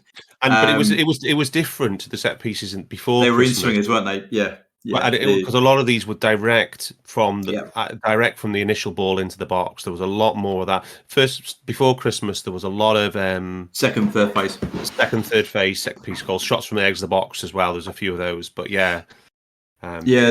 this period we went direct. We were in swung the ball. I think it was first phase scoring off, whereas the first half of the season it was the reverse. But there were some of them. There were some of them ones like the 2 Van Dijk ones against Palace and Leeds. They were both out swingers. Yeah. There was definitely more in swingers in the European games for sure. Yeah, for sure. Which Conte got? Was it 2 in a row, 3 in a row? Was that right? Yeah. Konate, yeah. But a very good performance. This was a great block for us. Probably my favourite time of the season. Yeah, Si, this whole period from this January, this 50 points from 54. What's your overriding analysis from this period? Basically, we have Naby and Thiago play more, and we get to control games in an entirely different way. And we're a truly great team. And then we run out of steam. So at the time, Si, you said that we talk so much about Naby all the time, and you did a monologue last season after the Madrid game where he gets brought in from the cold and then he gets never seen again hooked after 40 minutes. And then in this period, I remember you saying on the pod, well, he's playing the Wijnaldum role, but he's playing it better than Ginny ever did because he's doing the same things he did off the ball and he's doing loads more on it. His possession control went up a whole level where he was generally the more progressive player, and for the first 2 blocks of the season, I've just put in first 2 blocks of the season. Naby played 26% of minutes available for a midfielder or for his position. And he was just the connector. He was entirely risk averse. His progressive passes were down 2 meters per game, which is like from average of 6.4 per touch down to 4 per touch of his career. That's a big difference. But then in the second half, not second, but in the third block of games, so from basically AFCON onwards, when he came back, he played 50% of all minutes available. And he was doing all of those things. He slid on. I put a graph in the chart in the chat showing progressive meters, ball retention versus progressive meters, and he slid on. He in the first 2 blocks, if you look, he was retains possession. He was right in the middle of the bottom right hand block where he just basically retained possession near Fab, and then he gradually started to go higher and higher. And just look at the last block. If we isolated the last block, he's about an inch away from Thiago. So he is a full-on progressive monster. The thing that we saw XG chain, XG build in the first 2 seasons he was here, he was just a monster per 90, and he ended up being that towards the end of the season, a real key player. But more significantly, for the stuff that cost us actual league goals and points in the first two blocks of the season, our midfield being shit and badly timed forced passes and not controlling games and people running beyond and breaking our offside trap. We now had Thiago, who played 71% of all minutes in the third block of games. He played 27% in the first two blocks. Wow. That is the key. Thiago's availability was entirely the key. He had the highest win rate in the team. He had the highest XG for and XG against difference per 90 in the team. He was absolutely our key player to being the best version of Liverpool we could be. So, question for you, Si, right? Game before AFCON, Naby is fit and available at Chelsea, but we decided to go with Milner, right? Too much wailing and gnashing of teeth, and then a very good midfield performance after that. Once he comes back from AFCON, he seems to break into the circle of trust, which we've talked about on this pod a lot as well. Why do you think? How do you think he managed to achieve that breakthrough? Do you think Klopp reappraised stuff, or? Honestly, I don't know. Milner fell out of the circle of trust in that he went. Let's see. He went 11 games without the sniff of a starting position, which was the longest period of the season. Yeah. And he basically started one game out of 26. So what he was doing wasn't compatible with what Klopp was trying to achieve at the time, and then he got injured a few times, and he was largely he was crap. He really did not have a good season, and he did not have a good season in the way that you would expect a 36-year-old to play, and that's thoroughly fine, and it's not his fault, and we probably asked too much of him sometimes, and depending on who he was playing with, he might have been asked a little bit too much. Let's be nice and say he had a good game at Southampton just before the season. He had a couple of nice games. Yeah. But he is not Naby Keita. And I don't know what happened after AFCON. Something happened.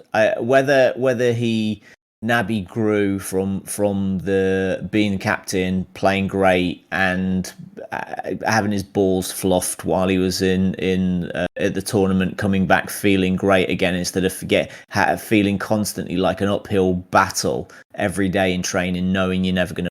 Yeah. It's very possible that, and he comes back doing tricks, flicks, and working his ass off. It wasn't straight back in the team. And it wasn't just Keita where we played him most of the time in that attacking 8 role. It was definitely Keita in the controlling left 8 role, alternating with Thiago. I mean that's a real change. Well, the change happened most significantly when he played Naby and Thiago. That's the best version of Liverpool. The best version of Liverpool was when Thiago, Naby and Fab played together, and there were 27 occasions when the three of them were fit and they didn't get a minute on the pitch together. Yeah. Okay. And then they did, and they were absolute fire. Was it a Champions League game, the first two? Was it Benfica? Was it the first time it happened? Benfica away. I think it was the 8 big chances we created, yeah. Nice. Yeah. Anything else that you really like from that last block of games? I mean, do we want to talk about the impact of AFCON on the negative side? Sorry? We want to talk about the impact of AFCON on the negative side?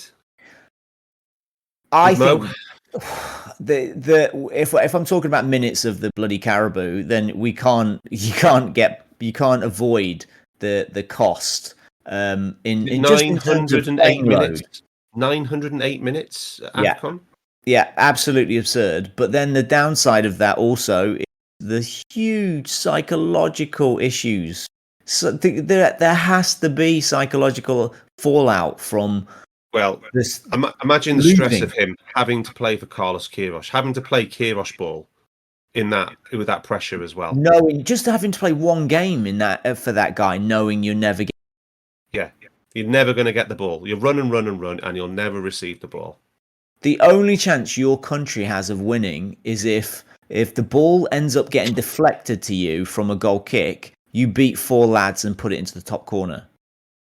Yeah. And your country expects you to do that. Yeah. Yeah.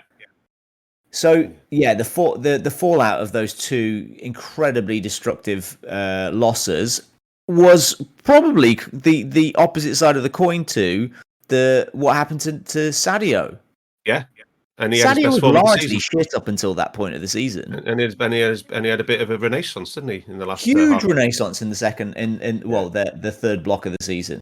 So, in the grand scheme of things, the best Sadio or the best Mane, you're probably an idiot if you don't pick the best Mo.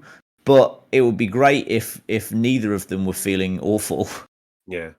And let's just be clear, this is a really important point, I think, for everybody who's listening, is that this pod is all about analytics. And if you look at Mo Salah before and after AFCON, everything is the same. All his performance output is the same. The only thing that changes is the ability with which the ball is put into the net, which, as we always get told, is the hardest thing in football. It was just a finishing level cold streak. Everything else, the passing, through balls, the distance, the progression, the shooting, the shot volume, the XG, the production, everything was the same apart from the putting the ball in the net bit. Well, not just that, is quality went down as well, didn't it, Dan? The quality of his shot, of his chances went down. A very marginal amount. But we're talking. I think we're looking at a more than 10% shot quality difference. But if we look at the whole of all the games post AFCON, then there is no change. If you look at maybe the first 6 weeks past AFCON versus the second 6 weeks past AFCON, there is a split within those. But then you're slicing the data salami thin. But if you look if you look at the whole of the period post AFCON, it's the same as the whole period before in terms of the numbers and all the underlying performance. Yeah. And so then we get questions like, Sean, because of all this, was Mo trying too hard? Ultimately, you always talk about fatigue, especially mental fatigue, right? Yeah. And what's the impact of mental fatigue? You said it has an impact on a player's it's the way he controls it, his touch mainly, isn't it? Yeah. But I who knows? We're just guessing at these things. I'm not sure it's that. I'm just sure it's confidence. I just think it's confidence. I think it's an edge of confidence. The beginning of the season, the first 28 Liverpool games of the season, of which Mo played 25. He had 25. He had 17 games with a spin. Yeah. Didn't he have something like 30 goal involvements in 25 games or something? Yeah. Yeah. In the first 28 games of the season, he had 22 goals or assists. Yeah. And that's why he won Player of the Year. Every Player of the Year award. I guess looking forward, though, Cyprus, briefly, just purely on Salah, he's not at the World Cup, so we're going to win the league, right? Because he's going to have a 4-week break in the middle of the season. Well, hopefully he's going to actually have a break now, so he can come back refreshed. So he's going to the first half of the league. Everybody else is going to wait to the World Cup, get knackered, and he's just going to tear it up the second half of the season as well. Yeah, that would be amazing. We've got a bunch of lads that aren't going to be there in the like Robbo's not going to be there now. Going to be there. Diaz is not going to be there. Is Nunes going to be there? Did Uruguay qualify? I have no clue. Yeah, Uruguay qualified. Yeah, it did. Yeah, okay. So it's Diaz and Salah. Yeah. So maybe AFCON might be another factor we didn't win the league. Oh, of course, but we knew about that. I know. I'm just saying, like the extra minutes, we knew about it, but I don't know whether we would. At the beginning of the season, if Klopp didn't plan for that, when in terms of rotations, he's a fucking idiot. Yeah, but the irony is that everybody thought AFCON was going to cost us because of the results at the time of AFCON. No, I just mean it. It was a bit of a slow burn, wasn't it? It was, but I don't think anyone would have perceived Mo playing every single minute of the tournament. I'm saying. No, including. Do you know what I mean? Mo literally played pretty much every minute available to him this season, bar through 2 cup games. 900 minutes in a 6-game tournament. I mean, how is that even possible? Exactly, it's crazy. And I think Si's point about psychology is absolutely spot on, particularly when the guy playing next to him won the tournament. It's as much as their teammates. Mane won the tournament. It is now playing starting role, and Mo might have perceived that as him having an effect on his game, as we looked at. So yeah, I think it's can't be underestimated. But the break next season would be great for him. But do you know what? Right, just for context of the season review, in that third block of the season post AFCON, right? Mane was the fucking hero. Mo was terrible. Mane had 14 goal involvements. Mo had 13 goal involvements. Yeah. But that's the media for you, isn't it? They'll paint a picture that isn't true. But this is why we have to say, analytically, the performance was still there. It was just the finishing. Yeah. Rhodesy, anything you want to add on this? No, I think you've covered it in in-depth detail there. Should we talk about some of the... I thought he was going to score. I thought he was going to score 45 goals at one point. He definitely was the best player in the world. He definitely still can be. Well, I just wondered, Dan, why on earth you mentioned Uruguay? Have you heard something? Sorry, yeah, maybe that's a bit presumptuous. I don't know. Yeah. Anyway, Rhodesy, do you want to talk about the season review? We've done a lot on the league, obviously, understandably. It got squeaky at the end. City did drop some points where maybe people didn't expect to. The pivotal moment in that final block, obviously, was the Etihad game. Do you think is that a regret for us? Do you think, Rhodesy, that we didn't perform in that first half, especially, and the whole. Especially the big players, the alpha players didn't, they panicked a bit. I'm not so sure it was like a panic in that sense. I know they had 3 big chances to our 2, but the XG was pretty similar. I thought it was a Spurs game at home that was the key, not particularly the City one. Remember, we did get a nice VAR decision in the City one. We got marginal offside on him. We did. Sterling, because that would have been the Lukaku one in the Carling Cup in the League Cup, whatever. Oh, the Chelsea fans are still crying about that one now. Yeah, that was a tight one. Yeah, I thought it was a Spurs game that was key, but should we talk about analytical highlights, Rhodesy? What about the Kepa sub? Specialist penalty saver. 2-minute section we did on that penalty shootout with the penalty kick stats, but yeah. The Kepa sub, but that was an extraordinary one. And then obviously our keeper scores the winning pen as well. Just to rub it in. Yeah. Here's a chance for you all. Any favourite stats, any statistical highlights or lowlights that you had prepped and you want to get out? But no, I've got my bits out. I'm happy. Moving swiftly on, say. He's that stunned. Yeah, he's talking away on mute, chapping somewhere. He's probably going to talk about the game where Thiago had like 2,100 progressive meters or something in a single match. A couple of things. Most points gained from losing position in the league, 20. So that's resilience. Like that. Yeah, resilience and all the mentality stuff, and also the highest ever win percentage in all competitions in the club's history of 73%, just edging out the 71.9. With the 41 wins from 57 in 1920. So, yeah, in the last... In fact, they sound like Graham Riley stats. 18, 19, 19, 20, 21, 22 is the 3 highest win percentage in our history, all comps. So basically, Kloppo's taking the team to a new level. Yeah, literally. Yeah. Right. Any other business, chaps? It's been a monster. Oh, God, yeah, sure. Thank you for that.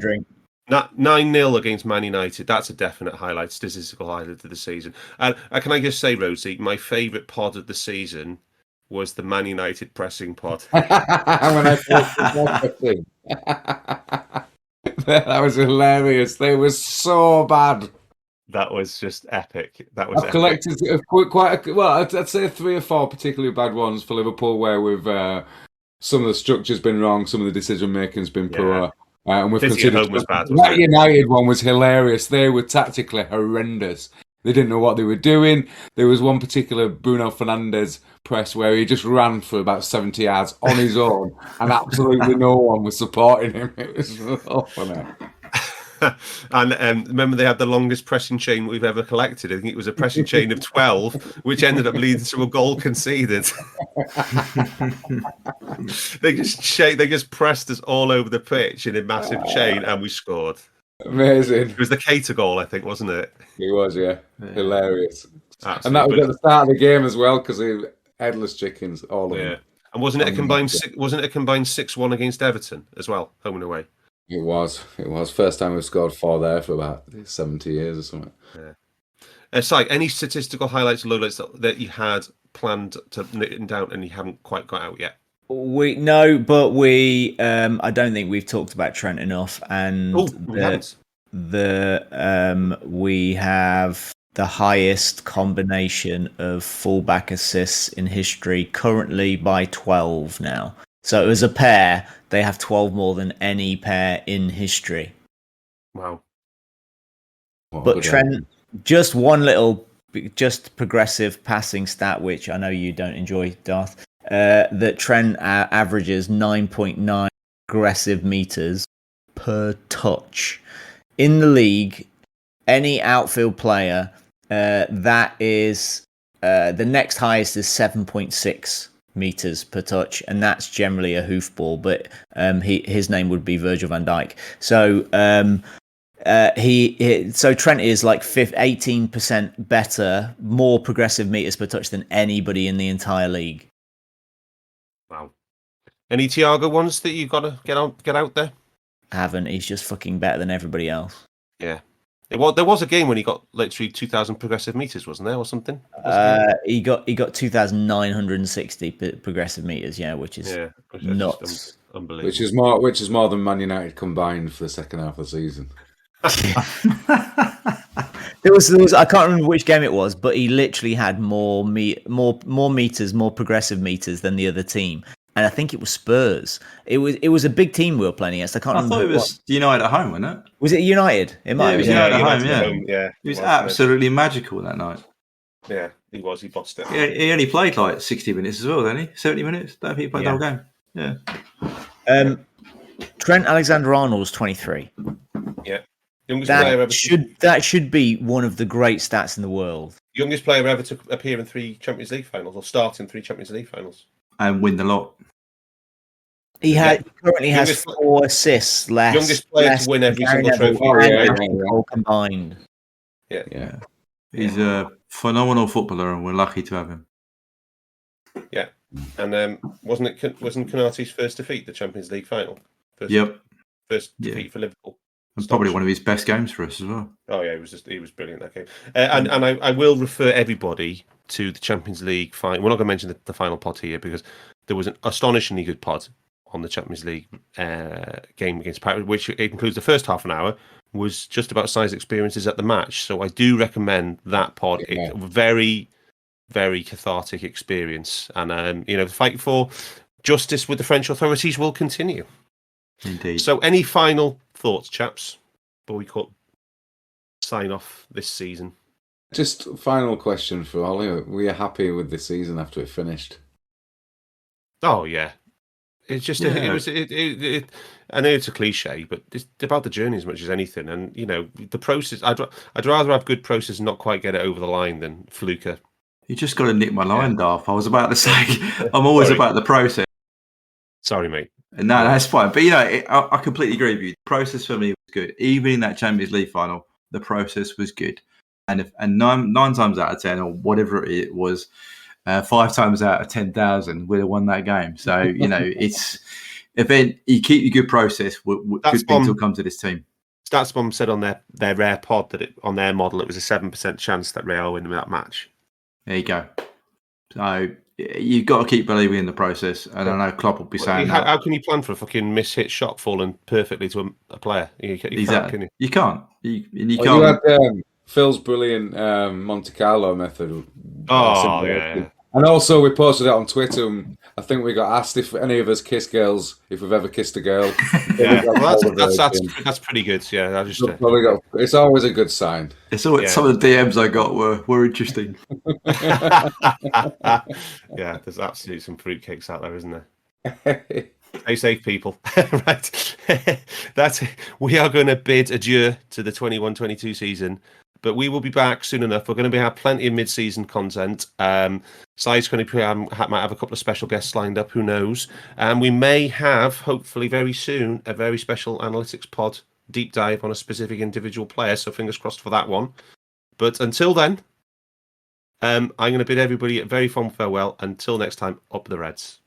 We hope you enjoyed listening to this Anfield Index show. Please be sure to subscribe to our channel so future podcasts find their way to your device automatically. There's nothing quite like fan engagement, and we'd love to know what you think of anything discussed on this show. The best way to get in touch is over on our free Discord community, where both podcasters and listeners debate the hottest LFC topics 24/7. Sign up free now at AnfieldIndex.com/Discord. You won't regret it. You can also follow us on Twitter at Anfield Index and find us on Facebook by searching for Anfield Index. Oh, and before you go, we'd love it if you could leave us a 5-star review on your favourite podcast app. It only takes a couple of seconds, and it means the world to the people who create these free shows.